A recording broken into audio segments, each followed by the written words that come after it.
نحمده ونصلي على رسوله الكريم اما بعد فاعوذ بالله من الشيطان الرجيم بسم الله الرحمن الرحیم۔ معزز محترم شرکا، آج ہم بات کریں گے سبق نمبر 7 پارٹ 2۔ ہمارا ٹاپک ہے حروف جر، لیول 1 ہے اور سبق نمبر 7 ہے۔ کل کے سبق کا اعادہ، ہم نے الفاظ کی 3 قسمیں پڑھی ہیں ابتداً۔ یا تو کسی کا نام ہوگا یا صفت ہوگی، اس کو اسم کہتے ہیں، اور اگر اس میں کام ہونا یا کام کرنے کا پتہ چلے تو وہ لفظ فعل ہوتا ہے، اور اگر وہ اسم اور فعلوں کو ملانے کے لیے آ رہا ہے تو وہ حرف ہوتا ہے، ٹھیک ہے۔ اور ہمارا اس سبق میں جو ٹاپک ہے وہ حروف ہیں، حروف جر۔ یہ حروف جر 7 ایسے ہیں کہ جو کسی نہ کسی اسم سے مل کر آ سکتے ہیں، ضروری نہیں ہے۔ یعنی یہ 7 حروف وہ ہیں کہ ان کے ساتھ ضمائر متصلہ کا استعمال ہو سکتا ہے۔ تو گویا کہ ان کے ساتھ اسم بھی آ سکتا ہے، اسم ظاہر، جیسے بسم اللہ میں اسم جو ہے لفظ یہ اسم ہے اور اسم ظاہر ہے، اسم ضمیر نہیں ہے۔ اور اسی طرح ان کے ساتھ اسم ضمیر بھی آ سکتی ہے، ٹھیک ہے۔ تو یہاں جو اگزامپل ہمارے سامنے ہیں ساری کی ساری، یہ اسم ظاہر کی ہے کہ یہ حروف اسم ظاہر پر داخل ہیں۔ من رب پر داخل ہے، عن خلق پر داخل ہے، اور الی اسم جلالہ اللہ پر داخل ہے، اور علی یہ کل پر داخل ہے، فی یہ سبیل پر داخل ہے۔ یہ سارے کے سارے اسماء ظاہرہ ہیں، اسماء ضمیر نہیں ہیں۔ تو سیم اسی طرح یہ جو حروف 7 ہیں یہ اسماء ضمائر پر بھی داخل ہو سکتے ہیں، ٹھیک ہے۔ با ہے، لام، من، عن، الی، علی اور فی، یہ وہ حروف ہیں جو اسماء ضمائر پر بھی داخل ہو سکتے ہیں۔ جیسے بہی میں با داخل ہے ہو ضمیر پر، اور لہو میں بھی لام ہو ضمیر پر داخل ہے، من ہا میں بھی من ہا ضمیر پر داخل ہے، عن کا میں عن کاف ضمیر پر داخل ہے، الیہ میں الی ہو ضمیر پر داخل ہے، علینا میں علی نا ضمیر پر داخل ہے، فیہا میں فی ہا ضمیر پر داخل ہے، ٹھیک ہے۔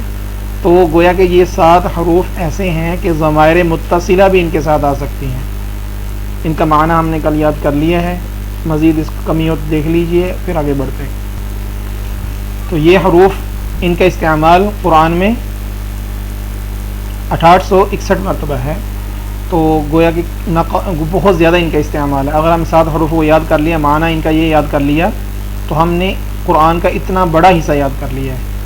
تو یہ ان کے آگے یوزج ہیں کہ یہ کتنی مرتبہ مستعمل ہوا انفرادی طور پر، اور یہ سارے کے سارے ضمائر کے ساتھ مستعمل ہو سکتے ہیں۔ یہ ضمائر متصلہ ہیں مذکر کے لیے، اور یہ والی مؤنث کے لیے ہے، ٹھیک ہے۔ تو ان کے ساتھ چاہے مذکر کی ضمیر ہو چاہے مؤنث کی ہو، یہ ساتھ لگا سکتے ہیں۔ اس کی گردان ہم نکل کر لی تھی۔ تو ہم آج کا سبق شروع کریں گے۔ ہم نے ان 7 حروف کو لینا ہے اور ان کی گردانیں کرنی ہیں اور ترجمہ کرنا ہے ساتھ۔ تو پہلے نمبر پہ ہم نے جس حرف کو لیا ہے وہ ہے با۔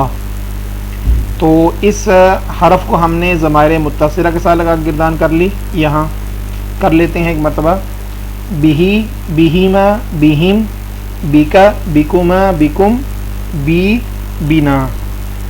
اور ایک مرتبہ ہم اس کی گردان کر لیں گے مؤنث کی ضمائر کے ساتھ، بائیں ہاتھ سے اشارہ کریں گے، بہا، بہیما، بہن، بیکا، بیکما، بیکن، بی، بینا۔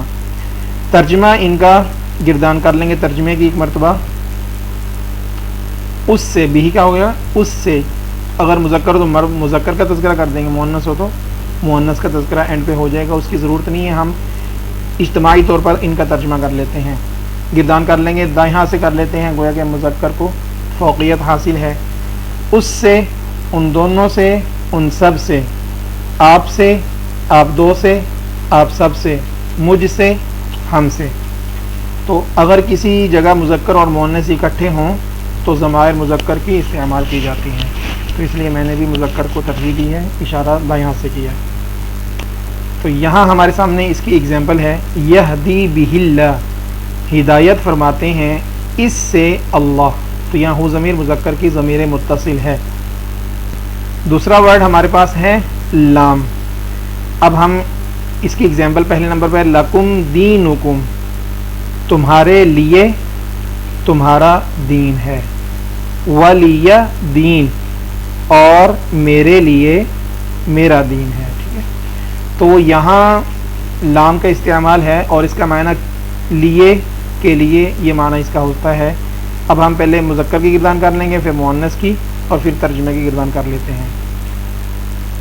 جی، لہو لہما لہم، لک لکما لکم، لی لنا، لہا لہما لہن، لکی لکما لکن، لی لنا.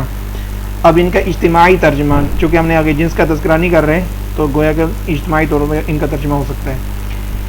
اس کے لیے، ان دو کے لیے، ان سب کے لیے، آپ ایک کے لیے، آپ دو کے لیے، آپ سب کے لیے، میرے لیے، ہمارے لیے. تو اس کی آپ نے بھرپور پریکٹس کرنی ہے. اگر لکم کا پوچھا جائے تو آپ کو پتا ہو کہ تمہارے لیے اس کا ترجمہ. لکی آپ کے لیے، لہن ان سب عورتوں کے لیے، لہا اس ایک عورت کے لیے، مؤنث کے لیے. تیسرے نمبر پر ہمارے پاس ہے من. من کا کاف کے ساتھ استعمال ہے. اعوذ بالرحمن منک، میں پناہ مانگتا ہوں رحمان کی آپ سے. تو من معنی سے، اس کا معنی ہوتا ہے سے. اب اس کی اجتماعی گردان ہے، پہلے مذکر کی کریں گے پھر مؤنث کی ضمائر متصلہ کے ساتھ. منہ منہما منہم، من کا منکما منکم، منی منا. مؤنث کی گردان منہا منہما منہن، من کی منکما منکن، منی منا. اب ترجمے کی گردان کر لیتے ہیں. اجتماعی ترجمہ ہو جائے گا اگر ہم جنس کا تذکرہ نہ کریں ساتھ. تو اس ایک سے، ان دو سے، ان سب سے، آپ ایک سے، آپ دو سے، آپ سب سے، مجھ سے، ہم سے. تیسرا ہمارے پاس ورڈ ہے عن. یہاں اس کی ایگزامپل موجود ہے. رضی اللہ عنہم ورضوا عنہ، راضی ہو گیا اللہ ان سے اور وہ راضی ہو گئے اس سے. تو عن کا معنی کیا ہے؟ سے. تو عن کا معنی ہے سے. اب ہم پہلے مذکر کی گردان کر لیں گے، اس کے بعد مؤنث کی گردان کر لیں گے، پھر ترجمے کی.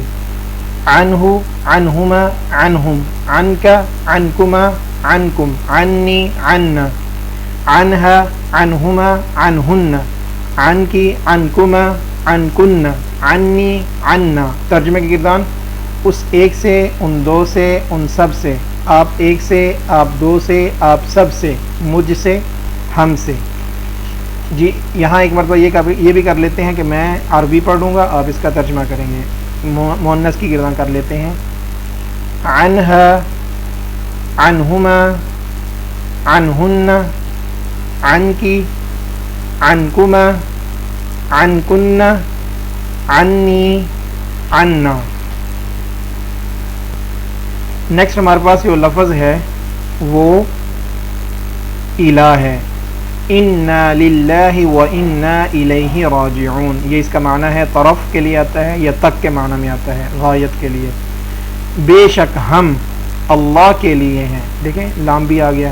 وَإِنَّا إِلَيْهِ رَاجِعُونَ، اور بے شک اسی کی طرف لوٹنے والے ہیں. یہاں اب ان کی گردان کر لیں گے الہ کے ساتھ ضمائر متصلہ کی، مذکر اور مؤنث. پہلے مذکر الیہ الیہما الیہم، الیکا الیکما الیکم، الیہ الینا. مؤنث کی گردان کر لیں گے الیہا الیہما الیہن، الیکی الیکما الیکما الیکن، الیہ الینا. اب ترجمے کی گردان اس کی طرف، ان دو کی طرف، ان سب کی طرف، آپ ایک کی طرف، آپ دو کی طرف، آپ سب کی طرف، میری طرف، ہماری طرف. نیکسٹ ہمارے پاس یہ ورڈ ہے وہ علی ہے. علی. السلام علیکم، السلام علینا، سلامتی ہو تم پر، سلامتی ہو ہم پر. تو اس کا معنی کیا ہوتا ہے؟ پر. وہ ہم گردان کر لیں گے سب سے پہلے مذکر کی اعلیٰ کے ساتھ. علیہ علیہما علیہم، علیکا علیکما علیکم، علیہ علینا. مؤنث کی علیہا علیہما علیہن علیکی علیکما علیکن علی علینا. ترجمے کی گردان اس پر، ان دو پر، ان سب پر، آپ پر، آپ دو پر، آپ سب پر، مجھ پر، ہم پر. جی ان کی گردان اچھے انداز میں یاد کر لینی. اسی شکل میں یہ قرآن میں بار بار آ رہے ہیں. یہاں ہمارے پاس ورڈ ہے فی، معنی اس کا کیا ہوتا ہے؟ میں. لا ریب فی، نہیں کوئی شک اس میں، تو ضمیر متصل کے ساتھ آیا. اب ہم پہلے ان کی گردانیں کریں گے مذکر و مؤنث کی، پھر ترجمے کی. فیہ فیہما فیہم، فیکا فیکما فیکم، فی فینا، فیہا فیہما فیہن، فیکی فیکما فیکن، فی فینا. اب ہم اس کے ترجمہ دیکھ لیں گے. ترجمے کی گردان اس میں، ان دو میں، ان سب میں، آپ میں، آپ دو میں، آپ سب میں، مجھ میں، ہم سب میں. اب یہ ان تمام کا ضمائر کے ساتھ ضمائر مذکر متصلہ پورے چارٹ موجود ہے. ان میں یہ جو شکلیں ہیں آپ کو قرآن میں بار بار نظر آئیں گی، یعنی ان ضمائر کے ساتھ ان حروف کا استعمال بار بار ہر آیت میں نظر آئے گا. اگر آپ اس کا ترجمہ اچھے انداز میں ان حروف کا یاد کر لیں، ضمائر کے ساتھ پریکٹس کر لیں، تو آپ گویا کہ بہت زیادہ الفاظ سیکھ چکے ہیں آج انشاءاللہ. تو آپ نے اچھے انداز میں ترجمہ یاد کر لینا اور گردان کی پریکٹس کرنی ہے. ترجمے کے گردان کی پریکٹس بھی انشاءاللہ بھرپور کریں گے. اور یہاں مؤنث کی ہیں، یہ مؤنث کی ضمائر کا پورا چارٹ ہے کہ مؤنث کی ضمائر کے ساتھ ان 7 حروف کی گردان مکمل کی گئی ہیں. ان کی بھرپور یہاں سے پریکٹس بھی ہو سکتی ہے اور ان کو یاد کر لیں. تو الحمدللہ آج کے سبق میں ہم نے 6861 الفاظ قرآن کے سیکھ لیے ہیں، جو کہ 7 نئے حروف پر مشتمل ہیں اور ان کی تعداد قرآن میں اتنی مرتبہ مستعمل ہے. اس کے علاوہ ہم نے 2 نئے الفاظ سیکھے ہیں جن کا استعمال قرآن میں 121 بار آیا ہے. آپ ان الفاظ کو قرآن کریم کی آیتوں میں تلاش کر کے پوری گردان پڑھیں اور متعلقہ لفظ کا صحیح معنی صحیح اشارے کے ساتھ بتائیں گے. لیول 1 میں ہم نے 31,367 الفاظ سیکھنے ہیں، جو الحمدللہ ہم 20,520 الفاظ اس سبق میں سیکھ چکے ہیں الحمدللہ. اور کوشش یہ کریں کہ جو پڑھیں اس کو یاد رکھیں اور بھرپور انداز میں اس کو یاد کریں، پریکٹس کرتے رہیں اور قرآن کی ڈیلی تلاوت میں اس کو اپلائی کریں. بارک اللہ فیکم. اب تک کے لیے اتنا ہی، پھر ملیں گے اگلے سبق میں. تب تک اللہ حافظ.